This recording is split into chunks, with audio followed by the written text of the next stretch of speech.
नमस्कार दोस्तों, आप देख रहे हैं रहस्य के पार और आज इस वीडियो में एक्सप्लेन करेंगे दी ओरिजिनल का सीजन 1 का एपिसोड नंबर 5। तो चलिए शुरू करते हैं। शुरू करने से पहले प्लीज वीडियो को जरूर लाइक करें, चैनल को सब्सक्राइब करें और मैं आपके लिए धमाकेदार वीडियो वैम्पायर डायरीज और दी ओरिजिनल्स की लाता रहूंगा साथ में। तो चलिए शुरू करते हैं episode number 5 right now. Please like करें, शेयर करो, सब्सक्राइब करो, दोस्तों के साथ शेयर भी कर लो। तो शुरू करते हैं।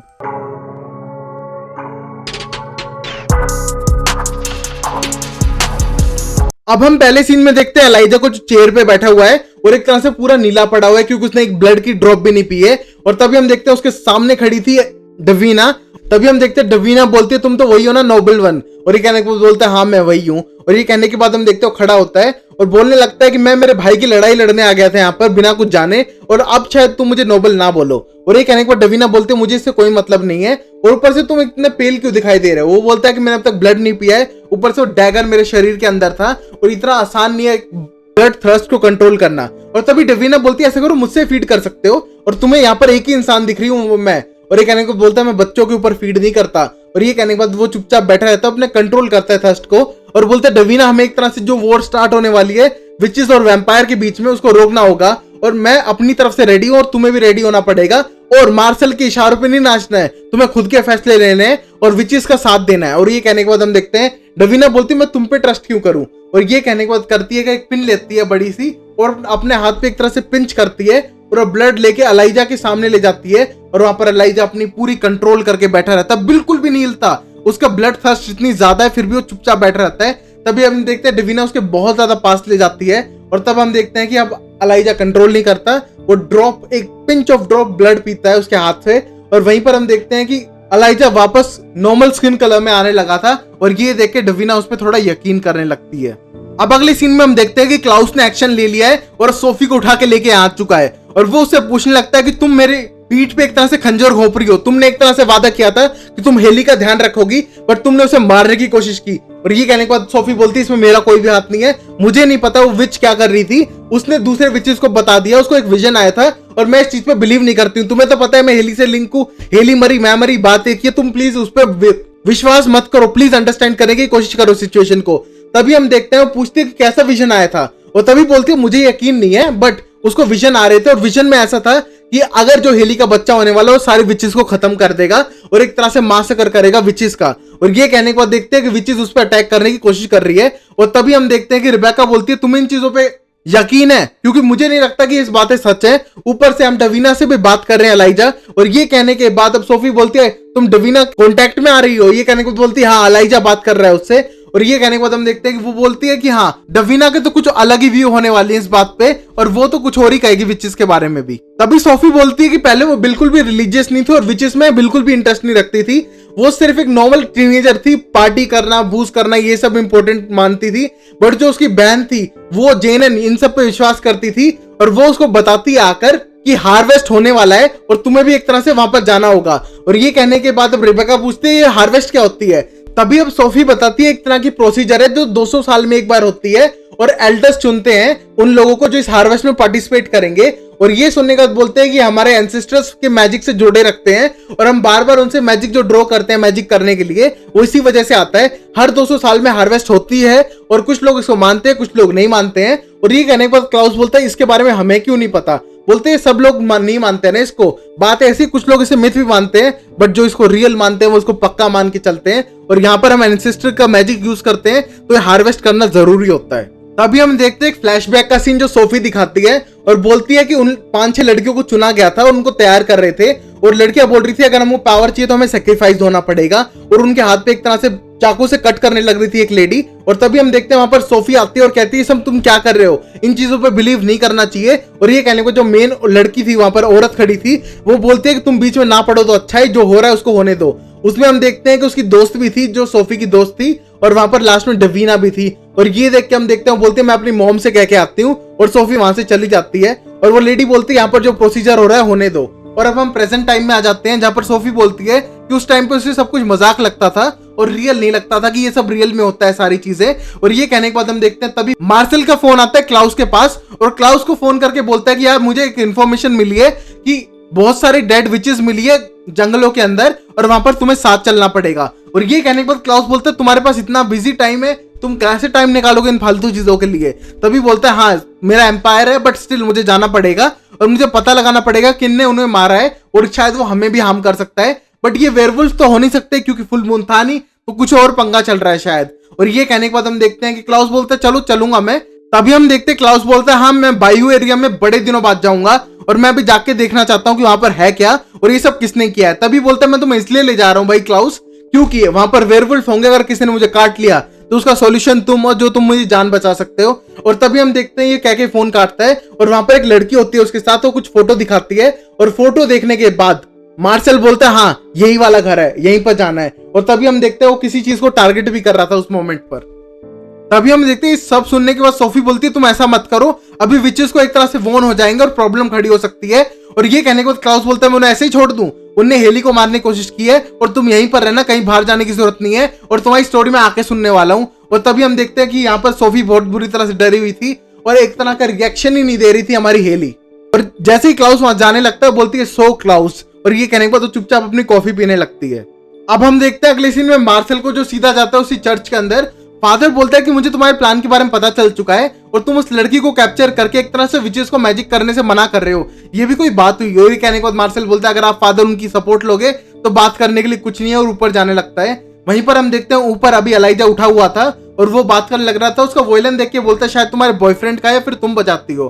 बोलती है मेरे दोस्त का है, उसको हमने एक तरह से भेज दिया पर उसका वायलिन रख लिया।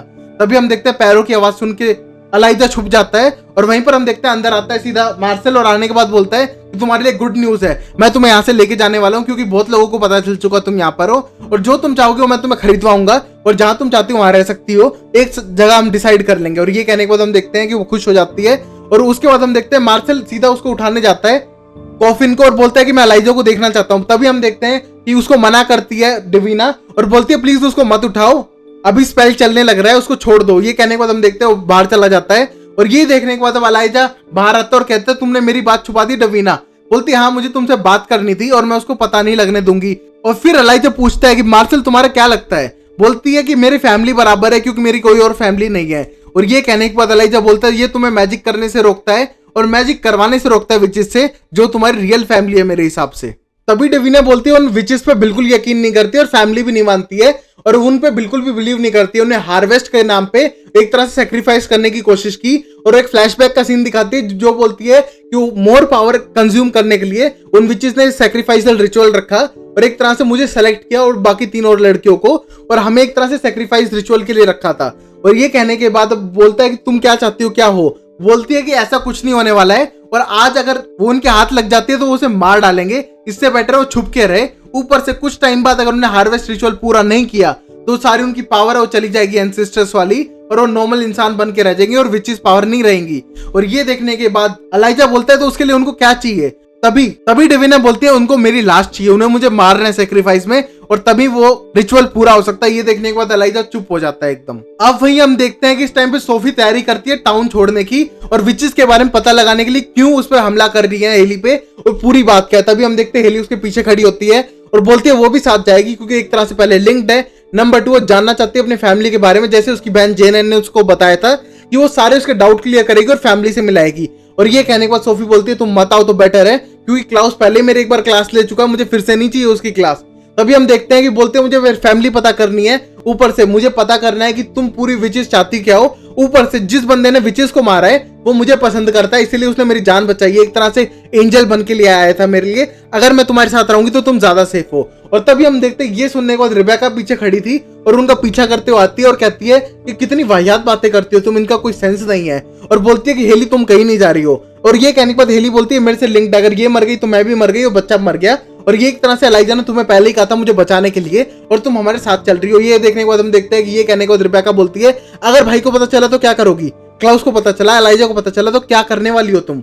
और ये कहने के बाद अब हेली बोलती है कि तुम्हें उनसे झूठ बोलना पड़ेगा, सच भी बोल सकती हो, हम तीनों की जान है एक तरह से कनेक्टेड है तो प्लीज तुम्हें हेल्प करनी होगी। ये कहने के बाद हम देखते हैं कि वो चलने के लिए तैयार है और जंगलों के अंदर जाने लगते हैं ट्रैकिंग करते हुए। और इसी मोमेंट पे हम देखते हैं क्लाउस को बताती है कि वो एक तरह से हेली के साथ है, हेली उन विचेस या फिर वेयरवुल्फ के पास जाना चाहती है जहां पर पूरा हुआ है और सब कुछ जानना चाहती है। तभी हम देखते हैं सुनने के बाद क्लाउस को बिल्कुल भी खुशी नहीं होती, बट उसको काम करना था भी मार्शल के साथ और वो उसे बता भी नहीं सकता था। और बार के अंदर आता है मार्शल के पास अब हम देखते हैं क्लाउस उसके साइड में आके बैठ जाता है और मार्शल से कहता है कि क्या कर रहे हो, बैठे क्यों हो। तभी बोलता है कि मेरे सारे लोग आसपास पता कर रहे हैं, हमें बस बैठ के ड्रिंक करनी है। और ये करने के बाद बोलता है मेरे भाई को तुमने वापस नहीं किया मार्शल, और बोलता है हाँ कर दूंगा। और ये कहने के बाद क्लाउस बोलता है नहीं नहीं नहीं, शायद तुम्हारे हाथ में नहीं है, वो विच कंट्रोल कर रही है, टीनेजर विच सब कुछ कंट्रोल करती है शायद। और ये कहने के बाद बोलता है ऐसा कुछ नहीं है, मैं सब कुछ कंट्रोल करता हूँ और मैं उसे दे दूंगा। और तुम्हें क्यों लगता है विच कंट्रोल करती है? तभी बोलता है कि हाँ वो इतनी पावरफुल है, टीनेजर है, वो तो कंट्रोल करेगी। और मार्शल तुम एक तरह से किंग नहीं लग रहे हो मुझे। और ये कहने के बाद मार्शल को गुस्सा आता है और कहता है प्लीज उसके बारे में बात मत करो, और वो बातें इस टाइम पे करनी जरूरी नहीं है। और ये कहने के बाद क्लाउस बोलता है अच्छा ऐसी बातें नहीं करते हैं, बट मुझे बताओ तुम्हें डवीना मिली कहां पर। और ये कहने के बाद हंसने लगता है और बोलता है चलो ये तो बता सकता हूं मैं, और ये 8 महीने पहले की बात है जब मैंने विचेस को मैजिक करने से रोका नहीं था, और ऊपर से हम ज्यादा अच्छे दोस्त भी नहीं थे, बट कुछ लोगों के बीच में हमारे अच्छे रिलेशन चल रहे थे। अब हम देखते हैं 8 महीने पहले का सीन, जिसमें हम देखते हैं कि मार्शल और सोफी थोड़े इंटीमेट हो चुके थे, और हम देखते हैं कि दोनों एक साथ थे। और ये देख के मुझे भी शौक हुआ गाइस, ये दोनों बहुत ही ज्यादा इंटीमेट थे। और तभी हम देखते हैं कि वो बेड पे थे, और तभी सोफी बाहर जाने के लिए वापस रेडी होती है और कहती है कि उनकी जो कवंस वाली विचेस है वो बहुत पागल हो चुकी हैं, 16 साल की लड़की को खड़ा कर रही है किसी सैक्रिफाइसल हार्वेस्ट रिचुअल के लिए। और ये कहने के बाद मार्शल हंसते हुए बोलते तुम्हें मेरी हेल्प चाहिए तो बता सकती हो। और तभी सोफी बोलती है ना ना ना, तुम्हारी हेल्प तो बिल्कुल नहीं चाहिए, मामला और बिगड़ सकता है। और ये कहने के बाद बोलता है बस तुम मेरे साथ रहो, वी आर गुड फ्रेंड्स, यही बहुत है। और तभी हम देखते हैं दोनों किस करने लगते हैं। और ये सुनने के बाद अब क्लाउस हंसता है और बोलता है कि तुम कितने ज्यादा बाइपोलर हो नेचर में, एक तरह से एक विच को डेट भी करते हो, दूसरों को टॉर्चर भी करते हो। और ये कहने के बाद हंसने लगता है और बोलता है तो म्यूचुअल रिलेशनशिप थी दोनों की तरफ से सेटिस्फेक्शन के लिए। और ये कह के बोलता है कि हमारी बहुत अच्छी रिलेशनशिप भी चल रही थी, पर ये कुछ टाइम बाद खत्म हो गई जब उसके पेरेंट्स को इन सब के बारे में पता चल गया कि मेरे तक ये बातें शेयर हो रही हैं। अभी हम देखते हैं मार्शल बताते हैं कि ऐसा किया सोफी ने, उसने शायद फादर को ये बात बता दी, और फादर ने एक तरह से विचेस को डांटना शुरू कर दिया कि मेरे टाउन में किसी की भी हत्या नहीं होने वाली है। और विचेस बोलती है तुम ऐसा कैसे कह सकते हो, तुम्हारे टाउन में वैम्पायर है। तभी फादर बोलते हैं मैंने वैम्पायर्स को समझा के रखा है कि टाउन में किसी तरह की भी हल्ला नहीं होता और कोई भी मरता नहीं है, सिचुएशन ऐसी साफ है, और तुम किसी का सेक्रीफाइस नहीं करोगे। और तुम्हें याद रखना मार्शल के खिलाफ मैं ही एक तुम्हारा एलाई हूं जो तुम्हारी बात रखता है, वरना तुम्हारा कोई सपोर्टर नहीं है। और तभी हम देखते हैं वहां पर शॉन आता है, जो शेन है, जो नेफ्यू है फादर का। तभी हम देखते हैं वो ब्रदर है कैमी का, वहां पर आता है और बोलता है यहाँ पर कोई प्रॉब्लम चल रही है। तभी फादर बोलते हैं नहीं शेन तुम जाओ यहाँ से, और वहां से चला जाता है। उसी मोमेंट पे हम देखते हैं विचेस कहती है कि हम इसके बारे में सोचेंगे और शायद इस हार्वेस्ट को रोके या फिर कुछ और करें। हम एल्डर्स से बात करके आते हैं और वहां से चले जाते हैं। तभी हम देखते हैं विचेस उससे हाथ मिलाती है, उनमें से एक विच हाथ मिलाता है, इसमें कोई स्पेल कर देती है, और वो करने के बाद शॉन को वहां पर छोड़ के चली जाती है सारी विचेस। और ये कहने के बाद ये सारी बातें क्लाउस को बताने लग रहा था मार्शल, और बताता है कि धीरे धीरे शॉन पागल होने लगा। ये तरह का डिस्ट्रैक्शन क्रिएट किया हार्वेस्ट को करने के लिए, और एक तरह के फादर को बिजी करने के लिए शॉन के साथ। वहीं शॉन ने क्या किया, सारे अपने दोस्तों को मार डाला और खुद का भी गला काट दिया, एक तरह से पागल कर दिया उन विचेस के जादू ने उसे। और ये कहने के बाद भाई अब तो क्लाउस को बहुत ज्यादा गुस्सा आ रहा था, और कहता है कि ये न्यूज में है कि शॉन का कोई ट्विन भी था, ब्रदर या फिर कुछ और ये कहने के बाद बोलता है हाँ उसकी ट्विन सिस्टर्स थी, वो भी शायद इसी टाउन में है, बट कौन है वो मुझे भी नहीं पता। अब हम एलाइजा को देखते हैं जो उस वॉयलन को सही करने लग रहा था, और इसी मोमेंट पे हम देखते हैं कि वो पूछता है कि इस हार्वेस्ट में तुम्हें मरना था तो फिर आगे क्या होता मरने के बाद। और ये कहने के बाद अब समझाते हैं डवीना कि अगर मैं मर जाती हूँ तो उसके बाद मैं फिर से वापस आऊंगी, बट इसकी कोई गारंटी नहीं थी। ऊपर से हार्वेस्ट करने के लिए लिमिटेड टाइम है, और वो विच को पनिश करने के लिए ऐसा नहीं करेगी, और जैसे लिमिटेड टाइम खत्म हो जाएगा विचेस की सारी पावर चली जाएंगी और हम नॉर्मल ह्यूमन बन जाएंगे, और वो यही चाहती है नॉर्मल लाइफ। और ये कहने के बाद एलाइजा बोलता है सच में तुम्हें नॉर्मल लाइफ चाहिए? और तभी वो बोलती है हाँ मुझे ये सब नहीं चाहिए, मैं लोगों को हार्म कर देती हूँ, ना चाहते हुए भी हार्म किया मैंने लोगों को, इसलिए मैं ये पावर नहीं चाहती हूँ। उसी मोमेंट पे हम देखते हैं इस सिचुएशन में एलाइजा बोलता है तुम्हारे कोई दोस्त हैं? तो बोलती है हाँ मेरी 2 दोस्त हैं, एक टीम है जो जिसको पता नहीं है कि सारी चीजें हो रही हैं, दूसरी दोस्त जिसकी सेक्रीफाइस हुई थी उस रिचुअल में, मोनिक। और हमारी फैमिली में सिर्फ किसी एक ने एक तरह से इसका साथ नहीं दिया था, वो थी हमारे दोस्त और मोनिक की आंट सोफी। और ये देखने के बाद हम देखते हैं एकदम टेंस हो जाता है एलाइजा। अब अगले सीन में हम देखते हैं कि जंगलों के बीच ट्रैकिंग करते हुए उन लाशों के पास पहुंच जाती है तीनों, और वहीं पर हम देखते हैं कि लाशों को देख के बहुत बुरी हालत हो चुकी थी। वो वहीं पर हेली देखती है कि वहां पर पंजों के निशान थे, वहां पर खरोचने के निशान थे जो एक वेयरवुल्फ के हो सकते हैं। और ये देखने के बाद फुल मून भी नहीं था, यहाँ पर रिबेका भी टेंस हो जाती है। तभी हम देखते हैं वहां पर एक वैम्पायर आता है और कहता है एक ओरिजिनल वैम्पायर, और ये देखकर भाग जाता है वहां से। और ये देखने के बाद रिबेका पीछा तो नहीं करती है, सीधा क्लाउस को फोन करके बताती है और क्लाउस बोलता है सबसे बड़ी बेवकूफ हो तुम, जब उसको पता चल चुका है कि तुम एक ओरिजिनल हो, तुम रिबेका हो, तो तुम्हें उसने पकड़ा क्यों नहीं। बोलती है इतना टाइम नहीं मिला मुझे। और तभी हम देखते हैं कि वो बोलता है शायद मार्शल का आदमी है वो, और शायद अब मुझे हैंडल करना पड़ेगा सिचुएशन को, और तुम किसी काम की नहीं हो रिबेका। और ये कहने को बोलता है कि मुझे एक तरह से डिस्ट्रैक्शन चाहिए मार्शल का, कि मैं उस बंदे को जाके मार सकूं कि उसने तुम्हें देखा था। और ये कहने के बाद बोलती है कि मैं अभी आ रही हूँ डिस्ट्रैक्ट करने के लिए मार्शल को। अब हम देखते हैं एलाइजा को जो पूछता है कि कैसे सैक्रिफाइसल रिचुअल था, हार्वेस्ट कैसी थी। और ये देखने के बाद हम देखते हैं फ्लैशबैक का सीन, और यहाँ पर हम देखते हैं डेविना बताती है कि उनको एक तरह से प्रिंसेस की तरह सजाया गया था, और उन्हें एक तरह से सेमेट्री में लाया गया था, और उनको बोल रहे थे कि एंसेस्टर्स का मैजिक पुराना हो चुका है, हम चारों एलिमेंट्स को जोड़ के अर्थ, वाटर, फायर और विंड को जोड़ के एक तरह से तुम्हें वापस कनेक्ट कर देंगे एंसेस्टर्स से। और उन्होंने हमसे कहा कि जैसे पहली बार एक पिंच ब्लड निकाला था वैसे निकालेंगे, और चक्कू को गर्म करने के बाद हमारे हाथ से एक ड्रॉप ऑफ ब्लड निकालेंगे और हमें पावरफुल कर देंगे। तभी वहां पर सारी विचेस उसे घेर के खड़ी हो जाती है, बट बोलती है कि हमें ये बात नहीं पता थी कि वो हमको स्लॉटर करने वाले हैं। उसी मोमेंट पे हम देखते हैं सोफी वहां चिल्लाते हुए आती है हमें बचाने के लिए, बट सोफी को पकड़ लेते हैं और उसे कुछ करने नहीं देते हैं। वहीं पर हम देखते हैं कि मेरी माँ भी बहुत खुश थी मेरे सैक्रिफाइसल रिचुअल पे, और एक एक करके उसको पास बुलाते हैं, और जैसे पहली लड़की को बुलाते हैं उसका गला काट देते हैं, जिसको देख के हम तीनों डर जाती हैं और हमको एक एक करके स्लॉटर करना शुरू कर देते हैं। उसी प्रोसेस में एलाइजा पूछता है कि तुम्हें पता नहीं था कि ये सब होने वाला है। बोलती नहीं, हमें नहीं पता था, हम चारों को छोड़ के सबको पता था ये बातें कि हमको स्लॉटर करे जाने वाला है, और कहा था कि हम कल वापस जिंदा हो जाएंगे, और उसका कोई भरोसा भी नहीं था। तभी हम देखते हैं कि करके तीनों को मार दिया जाता है, और ये देख के बोलती है कि मैंने हर किसी से रिक्वेस्ट करी मुझे बचाने की, यहाँ तक कि मेरी खुद की माँ से भी किसी ने मुझे हेल्प नहीं की, ना मुझे बचाना चाहा, और मुझे स्लॉटर करने के लिए छोड़ दिया गया, इसलिए मैं उससे सबसे ज्यादा हेट करती हूँ। और ये बोलने के बाद एलाइजा बोलता फिर तुम बची कैसे हो। तभी डेविना बताती है हाँ मेरी हेल्प के लिए आया था, मेरे लिए हेल्प के लिए मार्शल आया था, और शायद इसको सोफी ने बुलाया था, और पता नहीं मुझे नहीं पता था हमारी हेल्प करने वाला है, और उसने अपने पूरे गैंग के साथ अटैक कर दिया सारी विचेस के ऊपर और सबको बचा लिया। बट हम देखते हैं कि लास्ट वाली विच ने तीसरी लड़की को मार दिया था, जो मोनिक थी मेरी बेस्ट फ्रेंड। और तभी हम देखते हैं कि एक बंदा मुझे मारने वाला था, और उसको भी एक तरह से मार्शल ने मार के मेरी जान बचाई है। और वहीं पर हम देखते हैं कि मार्शल ये सारी स्टोरी बताने लग रहा था क्लाउस को भी, और सेम स्टोरी बताते हुए कहता है कि मुझे बताया था फादर ने, क्योंकि उसके नेफ्यू की एक तरह से डेथ करवाई थी विचेस ने, और वो उस चीज से गुस्सा था, और वो अपने टाउन में एक तरह से बच्चों की मौत नहीं होने देगा, किसी हार्वेस्ट में भी नहीं, इसलिए उसने ये सारी सिचुएशन होने से पहले हमें बता दिया और टाउन छोड़ के चला गया। और ये कहने के बाद बोलता है कि उसको एक तरह से बदला लेना था उसके नेफ्यू की मौत का भी, और हमने उसका बदला ले लिया। और अब हम देखते हैं सोफी बोलती है कि मेरे पास इतनी सारी पावर इसलिए है क्योंकि एक एक मरती गई लड़कियां उनकी पावर मैं एब्जॉर्ब करती गई, और आखिरी वाली लड़की मैं थी, इसलिए मेरे पास सबसे ज्यादा पावर आ गई, और बाकी मेरे सामने मरी पड़ी थी। और वहीं पर देखते हैं कि मार्शल उसको एक तरह से बाहों में लेके खड़ा है और उसको प्रोटेक्ट करने के लिए कुछ भी कर सकता है। तभी एलाइजा बोलता है अगर एब्जॉर्ब हो रही थी पावर इसका मतलब क्या था। और ये कहने के बाद बोलती है हाँ पहली की दूसरी में पावर एब्जॉर्ब होगी, दूसरी की तीसरी में, चौथी में सबकी होगी, चौथी को मारने के बाद वो सारी पावर अर्थ में चली जाएगी एक तरह से एंसेस्टर्स के पास, और फिर वो वापस अगले दिन रेजरेक्ट हो जाएंगे और वापस लाइफ में आ जाएंगे। और ये कहने के बाद एलाइजा बोलता है इसमें गलत क्या है फिर, और बोलती है कि मुझे भरोसा नहीं था ना, उन्हें हमसे इस हत्या के बारे में नहीं बताया था, उन्हें हमें बताना चाहिए था कि हमको कैसे मारने वाले, जानवरों की तरह मार रहे थे हमें, और इसलिए मैंने मार्शल को अपनी जान बचाने दी और उसके साथ में यहाँ से चली गई, और एक तरह से रिवेंज है उसका विचेस के खिलाफ। तभी हम देखते हैं कि मार्शल से क्लाउस बोलता है जो बाहर में बैठ के सेम बात करने लग रहे थे, एक तरह से तुमने डेविना की जान बचाई, डेविना तुम्हारी जान बचाई, विचेस को मैजिक करने से रोक दिया, एक तरह से तुम एक दूसरे की हेल्प भी कर रहे हो। और ये कहने के बाद मार्शल बोलते हैं मैं उसकी जान भी बचा रहा हूँ, किसी भी विच को मिल गई उसी को तभी टपका देगी और पूरा एक तरह से हार्वेस्ट कंप्लीट कर देगी, और उसके बाद डेविना की डेथ हो जाएगी। और ये कहने के बाद हम देखते हैं वहां पर आ जाती है रिबेका, और रिबेका कहती है प्लान स्टार्ट कर देता है क्लाउस, और कहता है मैं तो वॉशरूम होके आता हूँ।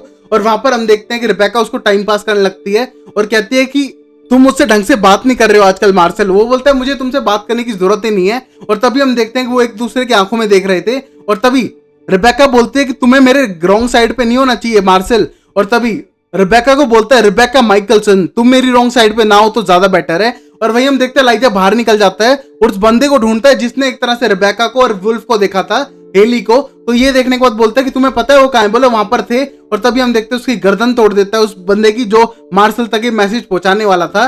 और तभी हम देखते हैं कि पूरे एक तरह से प्लान सीक्रेटिवली चल रहा था। अब हम देखते हैं कि अब एलाइजा ने बैठे बैठे उसका वायलेंस सही कर दिया था और वो देने लगता है डेविना को और बोलता है ये तुम्हारा सही कर दिया मैंने, जिसका है उसको वापस कर देना।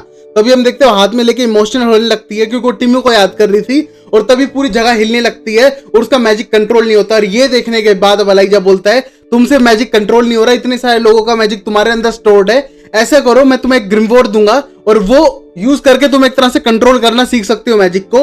और ये कहने के बाद अब डवीना यकीन नहीं करती और कहती है कि अगर तुमने भी ट्रिक किया मुझे विचेस की तरह तो अंजाम अच्छा नहीं होगा। और ये कहने के बाद एलाइजा बोलता है मैं कभी ट्रिक नहीं कर रहा हूं, मैं सौदा कर रहा हूं कि कुछ टाइम तुम यहाँ रहो, मैं तुमसे बात करना चाहता हूँ, उसके बदले में ग्रिमवोर्ड्स लाके दूंगा तुम्हें, एक तरह की डील है। और ये कहने के बाद बोलता है कि तुम ऐसा करो मार्शल को यहाँ से तुमको ले जाने से रोको और तुम यहाँ पर रुको और हम बात करेंगे। तभी हम देखते हैं डील डन कर लेती है और वहीं पर हम देखते हैं कि इस टाइम पे क्लाउस और रिबेका बार के अंदर ही थे और हम देखते हैं कि मार्शल उन दोनों को बेवकूफ बना के वहां से निकल चुका था। और ये देखने के बाद दोनों एक दूसरे से पूछते हैं कि तुम्हारे साथ होना चाहिए था मार्शल, और वहीं क्लाउस से पूछते हैं उसकी बहन की तुम्हारे पास होना चाहिए था, और मार्शल वहां से भागकर आ चुका था और सीधा पहुंचता है डवीना के पास और डवीना से बोलता है बैग पैक कर लिया, हम यहाँ से जाने वाले हैं। और तभी हम देखते हैं उसको लेके जाने लगता है नीचे नीचे, और वहां पर हम देखते हैं कि एलाइजा अपने कॉफिन के अंदर छुपा हुआ था। तभी हम देखते हैं कि जैसे वो नीचे पहुंचती है चर्च के अंदर, डवीना अपना मैजिक शुरू करती है जिससे पूरी जगह हिलने लगती है और कांपने लगती है और बेहोशी का नाटक करती है। ये देख के मार्शल को लगता है इसकी तबीयत बहुत ज्यादा खराब है, वो उसे उठाता है, वापस कमरे के अंदर लेके जाता है और कहता है तुम रेस्ट करो, हम किसी और दिन लेके जाएंगे तुम्हें। और ये कहने के बाद वहां से चला जाता है। और अब हम देखते हैं कि डवीना अपनी आंख खोलती है और एक तरह से पुराना फ्लैशबैक सीन देखते हैं जहां पर वो पहली बार इस रूम के अंदर आई थी, जहां पर मार्शल उसे बोलता है तुम चिंता मत करो, टेंशन मत लो, मैं इस कमरे को सही कर दूंगा, तुम्हें क्या पसंद है वो बताओ, मैं इस कमरे में लाके दे दूंगा। तभी हम देखते हैं कि डवीना बोलती है मुझे पेंटिंग करना बहुत पसंद है, और तभी मार्शल बोलता है हाँ पेंटिंग ले आऊंगा, सब कुछ ले आऊंगा, तुम यहाँ पर रह सकती हो, तुम्हें टेंशन लेने की जरूरत नहीं है। तभी डवीना बोलती है मुझे एक तरह से रिवेंज चाहिए उन विचेस के साथ, मार्शल मुझे हेल्प करना और रिवेंज लेने के लिए। और तभी वहां पर हम देखते हैं वो प्रेजेंट में आ जाती है और एलाइजा को आवाज लगाती है। तभी हम देखते हैं एलाइजा आता है बाहर और ये देखने के बाद वहां पर बैठ जाती है अब डवीना। तभी एलाइजा बोलता है अच्छा तुम रुकी गई हो यहाँ पर मेरे कहने पे, और तभी वो बोलती है वो बुक लाके देना तुम्हारी मॉम की, वो स्पेल बुक। वो कहता है हाँ मैं पक्का लाके दूंगा। तभी हम देखते हैं वहां से मार्शल जाने लगता है, जिसको देख के अब फादर बोलता है कि तुम उसे ऐसे ही छोड़ दोगे, यहाँ पर कोई भी आ सकता है उसे लेने के लिए और तुम उसकी चिंता नहीं करते हो। तभी मार्शल बोलता है उसको कोई इंटरेस्ट नहीं है इस बारे में बात करने के लिए। और ये कहने के बाद अब फादर बोलते हैं कि तुमने तो वादा किया था कि तुम इसे बचा लोगे, 3 की जान गई तो गई, तुम एक ही तो बचाओ, टाउन से ले जाओ, बट तुम्हारे प्लान चेंज हुए जब तुम्हें पता चला वो इतनी पावरफुल है। और ये कहने के बाद बोलता मुझे इसमें कोई इंटरेस्ट नहीं है फादर, मुझे आपके बातों में आपके क्वेश्चंस का जवाब देने में। और ये कहने के बाद वहां से जाने लगता है और वो बोलता है कि फिर तुम क्या कर रहे हो इस टाउन को चलाने के लिए। और तभी मार्शल बोलता है मैं आप इस टाउन को 8 महीने से चला रहा हूँ, जब से आप जा चुके हो, मैं सब कुछ परफेक्टली कर रहा हूँ और आपको बीच में बोलने की जरूरत नहीं है। और ये कहने के बाद बोलता है मार्शल कि मैं यहाँ से जा रहा हूँ, प्लीज मुझे डिस्टर्ब मत करो। और ये कहने के बाद फादर बोलता है अच्छा तो तुम सब कुछ संभाल लोगे, तुम मेरे से दुश्मनी भारी पड़ेगी, तुम्हें याद रखना, और ऊपर से मेरी भांजी से थोड़ा दूर रहो तो ज्यादा बेटर है। और ये सुनने के बाद मार्शल बोलता है हाँ कौन है तुम्हारी भांजी, नीस कौन है तुम्हारी, तुम बताओ। और ये कहने के बाद बोलता है कमील, उससे दूर रहो तो ज्यादा अच्छा। और ये सोचने के बाद अब इसे पता चलता है कि कमील इसकी भांजी लगती है फादर की। और ये देखने के बाद वहां से वो चला जाता है। अब हम देखते हैं हेली वापस आने के लिए तैयार हो जाती है। हेली थी अभी सोफी के साथ और सोफी से पूछती है कि तुम्हें इस पे यकीन है कि जो मेरा बच्चा होने वाला है वो बहुत ही खतरनाक होगा और विचेस को खत्म कर देगा। और ये कहने के बाद बोलती नहीं मुझे उसकी बातों पर बिल्कुल भी यकीन नहीं है, ऊपर से वो फालतू की बकवास करती है। और ये कहने के बाद बोलती है कि फिर तुम्हें इस हार्वेस्ट रिचुअल पे भी यकीन नहीं था, बट ये भी तो रियल हुआ। और ये कहने के बाद बोलती है हाँ ये वाला रिचुअल रियल हुआ, बट मुझे इसके बारे में नहीं पता कि तुम्हारा बच्चा ऐसा होगा कि नहीं। और अपना बैग रखने लगती है और थोड़ी सस्पिशियस हो जाती है इस बारे में। और हम देखते हैं कि दोनों थोड़े डर चुके थे कि बच्चा कोई सुपरनेचुरल क्रेजी बच्चा ना हो। और अभी हम देखते हैं कि फ्रेंच क्वार्टर्स के अंदर अब मार्शल वापस घर आ चुका था और घर आने के बाद उसका थोड़ा मूड ऑफ था। वहीं हम देखते हैं कि छत की टॉप पार्ट पे खड़ा था क्लाउस और बोलता है कि तुमने हमको एक तरह से डिस्ट्रैक्ट किया और तुम वहां से भाग गए। और ये कहने के बाद बोलता है हाँ मैं भाग गया, मुझे एक तरह से तुमसे दूर रखना था डवीना को, और वो मेरी चीज है तुम्हारी नहीं क्लाउस, तुम मुझसे दूर रहो तो बेटर है। और ये कहने के बाद क्लाउस बोलता है मैं इसके पीछे नहीं पड़ा, बट जो मैं चाहूँ वो ले सकता हूँ क्योंकि मैं ज्यादा पावरफुल हूँ, और जो ज्यादा पावरफुल होता है वो सब कुछ ले लेता है। और ये कहने के बाद अब मार्शल बोलता है अच्छा इतने पावरफुल थे तो 100 साल पहले यहाँ से भाग क्यों गए थे डर के एक बिच की तरह। और ये कहने के बाद हम देखते हैं कि इस मोमेंट पर क्लाउस को गुस्सा आता है और ऊपर से आता है एक मुक्का मारता है और जमीन पे गिरा देता है मार्शल को। और तभी हम देखते हैं जैसे मार्शल उसे मारने जाता है हम देखते हैं कि एलाइजा आ जाता है और उसे खींच के मारता है मार्शल को और कहते हैं मार्शल सॉरी, बट क्लाउस को मारने का सिर्फ मुझे है और किसी को नहीं। और वो गुस्से से देखने लगता है क्लाउस की तरफ और अब एलाइजा को देख के एकदम चुप हो जाता है क्लाउस। अब हम देखते हैं हेली और रिबेका बात करने लग रहे थे इस ट्रिप के बारे में, जो इस ट्रिप पे गए थे। और वहीं पर हेली बताती है उसको family type feeling I, but वो अपने किसी फैमिली मेंबर को मिलना चाहती थी क्योंकि उसने अपनी जिंदगी में रियल फैमिली मेंबर से नहीं मिली है, जो रिबेका फील भी कर रही थी उसके बाद। और तभी हम देखते हैं वहां से क्लाउस आता है और साथ में था एलाइजा। एलाइजा को देख के रिबेका इतनी खुश होती है और जाके गले मिलती है। और हम देखते हैं कि इस सीन पे हेली शर्माती है और शर्माते हुए अंदर चली जाती है, जो एलाइजा नोटिस कर रहा था।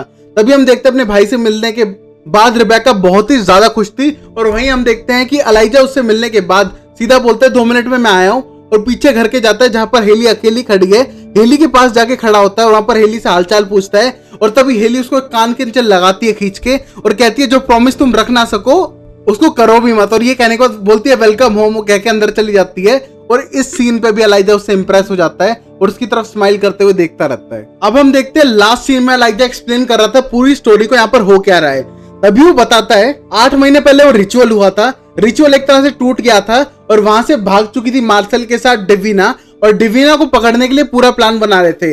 वहीं पर हम देखते हैं कि सोफी को भी अब यकीन हो गया था कि रियल है, और जो उसकी आंट और सिस्टर थी वो दोनों उसको इंसिस्ट कर रही थी कि तुमने क्यों बिलीव नहीं किया, और अब वो लड़कियां रियल के लिए मर चुकी है, वो रिजरेक्ट नहीं होने वाली है, वापस नहीं आने वाली है, सारा काम बिगड़ चुका है। तभी हम देखते हैं सोफी एक तरह से प्रॉमिस करती है पूरी फैमिली को कि वो वापस लाके रहेगी डवीना को, और चाहे उसे अपने खुद के हाथ से उसका गला काटना पड़े वो उसके लिए भी तैयार है। तभी हम देखते हैं ये सारी बातें सुनने के बाद उनका प्लान बन चुका था।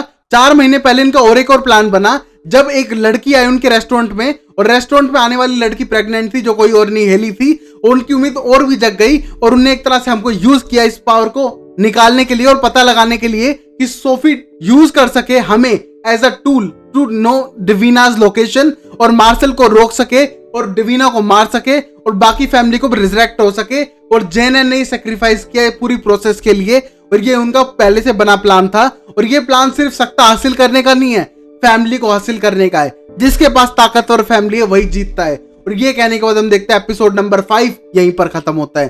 तो guys I hope you like this episode. अच्छा लगे तो लाइक शेयर सब्सक्राइब करो और देखते रहो रहस्य के पार। दी ओरिजिनल और वैम्पायर डायरी सीरीज में दोनों एक्सप्लेन करूंगा, और हम देखेंगे कि आगे होगा क्या। सोफी का इतना प्लान था, इन सब पूरी ओरिजिनल फैमिली को यहाँ पर लेके आ चुके हैं, और अब यहाँ पर ये प्लान करने वाले आगे होगा क्या। अब डवीना मरेगी तो लोग आएंगे, डवीना मरने के लिए रेडी नहीं है, और अब टाइम बीता जा रहा है और कुछ टाइम बाद ये पूरी प्रोसेस खत्म होगी, विचेस का सारा मैजिक जाने वाला है, और ये सब होगा अगले एपिसोड में। अब हम देखेंगे कि मार्शल क्या करता है, और वहीं पर फादर के कोई और प्लान तो नहीं है, और अब हम पता करेंगे कि बच्चा कितना मैजिकल है और शायद विचेस को ना खत्म कर दे। तो ये सब चीजें देखेंगे अगले एपिसोड में। तब तक के लिए अपना ख्याल रखो, घर पे रहो, देखते रहो मेरा चैनल रहस्य के पार, दोस्तों के साथ शेयर करो।